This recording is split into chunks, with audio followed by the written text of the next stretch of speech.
సర్వేలు చేయకుండానే రిజర్వేషన్లు కేటాయించడం విడ్డూరంగా ఉందని నిర్మల్ జిల్లా దుస్తూరాబాద్ మండల కేంద్రంలో పెరికపల్లి గ్రామస్తులు ధర్నా చేసి రాస్తారోకో నిర్వహించారు. ఎస్సీలు లేని చోట ఎస్సీ రిజర్వేషన్ ఏ విధంగా ప్రకటిస్తారని వారు ఆందోళన చేశారు. ఇప్పటికైనా అధికారులు స్పందించి పెరికపల్లిను సర్వే చేయించి రిజర్వేషన్లు కేటాయించాలని గ్రామస్తులు కోరారు.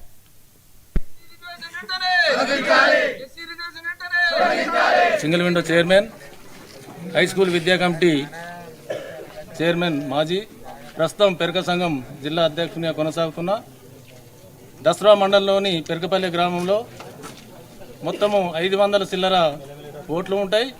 అలా మొత్తం ఒక 4 ఓట్లు తప్ప మొత్తం ఓట్లు బీసీలకు చెందినవి, బీసీ ఉన్నాయి. మరి అధికారులు దాన్ని తప్పుతో పట్టించి దీన్ని ఎస్సీకి రిజర్వ్ చేసినారు. మరి బీసీలు ఉన్న కాడ ఒక ఎస్సీ లేని కాడ ఎస్సీకి చేసుడు ఎంతవరకు కరెక్ట్? అది దాని కొరకే ఈరోజు అందరం పెద్ద ఎత్తున ధర్నాకు దిగినాం. మరి కలెక్టర్ గారు ఈ తప్పిదాన్ని సవరించి బీసీ రిజర్వేషన్ అమలు చేస్తారని కోరుకుంటున్నాం. Single window chairman. కేంద్ర ప్రభుత్వం